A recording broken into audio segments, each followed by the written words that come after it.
Bonsoir. Ce diagramme étudie la dismutation à l'aide de diagrammes potentiels pH. On va plus particulièrement s'intéresser au peroxyde d'hydrogène, H2O2, qui est le soluté de l'eau oxygénée vendue en pharmacie.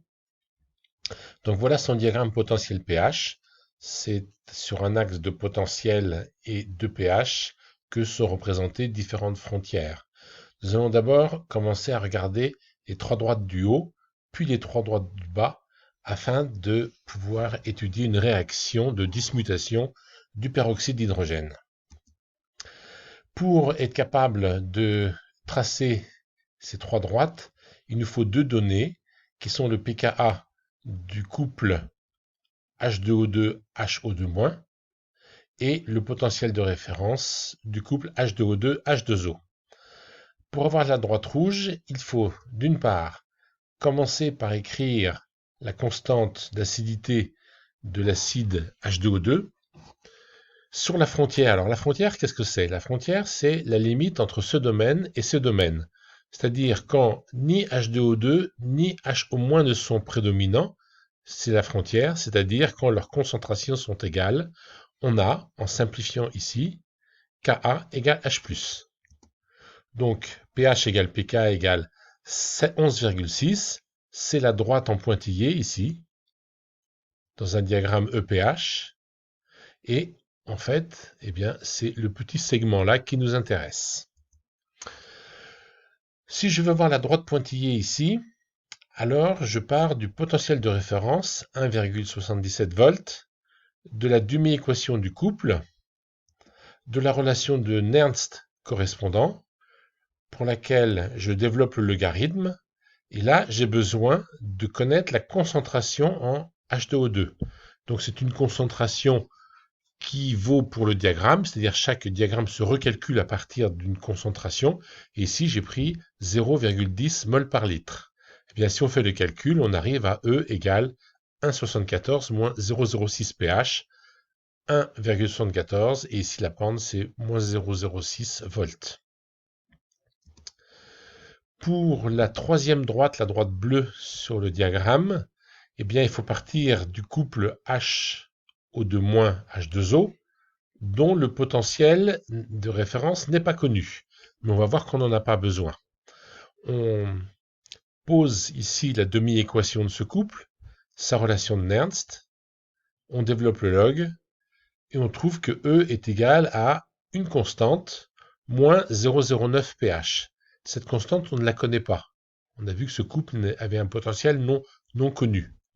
Eh bien, ce n'est pas grave parce qu'on sait que cette droite passe par le point M et que sa pente vaut moins 0,09 volts, ce qui permet de la tracer.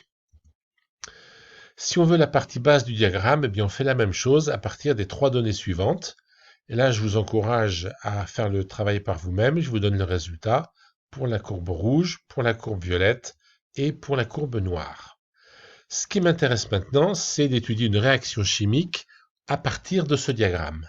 Donc, je vais me mettre ici à pH 3 et je trace un axe de potentiel à pH 3.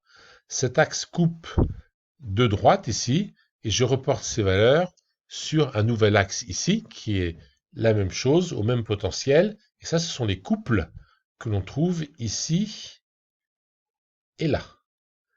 Donc, quand on a écrit ça, c'est très facile d'appliquer la règle du gamma et de montrer que H2O2 réagit sur H2O2 pour donner les produits du milieu. Donc, pour trouver l'équation chimique correspondant à cette réaction donnée par la règle du gamma, on donne d'abord la première demi-équation, sauf que je ne la donne pas avec un signe égal, mais avec une flèche, parce que je sais qu'elle va se faire dans ce sens-là. Je sais que H2O2 donne H2O. H2O2 donne H2O. De même pour la deuxième demi-équation. Et puis quand on ajoute membre à membre, les deux H+ s'éliminent, les deux électrons s'éliminent, et il reste cette équation qui a de particulier que H2O2 se réduit en H2O en même temps que H2O2 s'oxyde en dioxygène. Eh bien, quand un composé à la fois se réduit et s'oxyde, c'est que c'est une réaction de dismutation. C'est la définition de la dismutation. Si je me mets à un autre pH, alors je vais mettre à pH 13, ici, j'ai toujours deux segments du diagramme potentiel pH qui sont coupés. J'ai donc deux points de fonctionnement de ce diagramme. Je le reporte ici. J'ai la règle du gamma. J'ai les demi-équations. J'ai l'équation finale. Et là, je vois que HO2- se réduit et s'oxyde dans la même réaction. C'est ce qu'on a ici indiqué avec des flèches. C'est donc également une réaction de dismutation. Donc en quelque sorte, H2O2, que ce soit sa forme acide ou sa forme basique, se dismute à tous les pH. Et ça, c'est caractéristique quand un même composé est prédominant dans deux domaines distincts. On va revenir là-dessus dans un moment. Alors là, maintenant, on va voir une autre dismutation, celle du diode, pour laquelle le diagramme potentiel pH ne fait pas apparaître deux domaines. Donc, pourquoi est-ce qu'effectivement, il y a dismutation?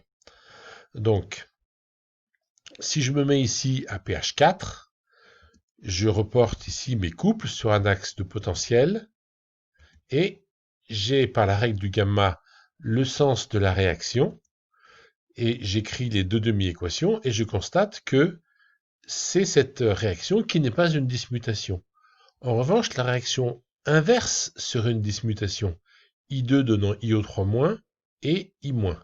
Eh bien, la réaction inverse d'une dismutation s'appelle une médiamutation. Alors maintenant, on va se placer ici à pH plus élevé dans le domaine basique. Et donc, qu'est-ce que je fais? Je vais supprimer cette droite-là que j'ai mise en pointillé. Vous voyez, elle était ici en trait plein. Je la mets maintenant en pointillé et je prolonge les segments rouges et bleus. Et donc, j'ai ici les deux points de fonctionnement de mon diagramme. Je peux faire mon axe de potentiel, ma règle du gamma, et là, je m'aperçois, après avoir écrit les deux demi-équations, que I2 s'oxyde et I2 se réduit. C'est donc bien une dismutation qui apparaît pour le diode une fois que l'on a dépassé la pointe du triangle où il est prédominant.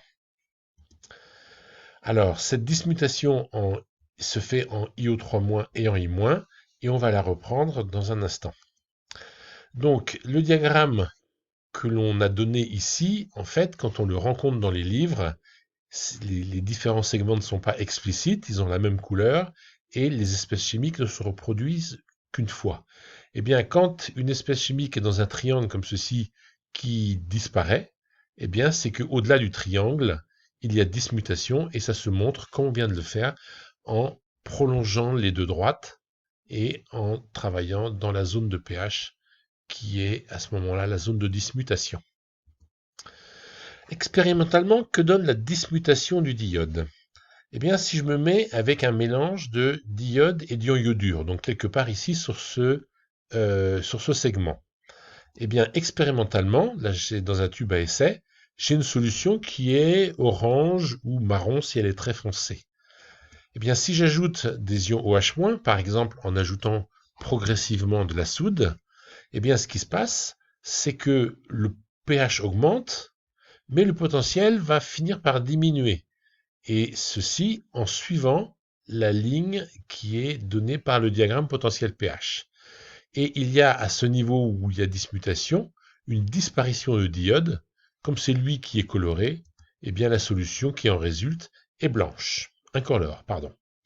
Si j'ajoute maintenant des ions H+, par exemple de l'acide chlorhydrique, eh bien je reviens au point de départ, et dans cette zone-là, la solution se colore à nouveau. Il reste un point à voir, c'est pourquoi est-ce que dans le diagramme de H2O2, on conserve les deux domaines disjoints, alors que dans le cas de I2, on ne les met pas. Alors, la réponse à cette question est assez simple, c'est que H2O2 se dismute très lentement, extrêmement lentement, et donc on a le temps de faire des réactions avec ce couple ou avec ce couple. Donc il est légitime de le faire apparaître sur un diagramme potentiel pH. En revanche, I2 se dismute instantanément en milieu basique, donc il n'est jamais présent, et donc on ne le fait pas apparaître. Voilà ce qu'on pouvait dire sur la dismutation en relation avec les diagrammes potentiels pH. Je vous remercie pour votre attention.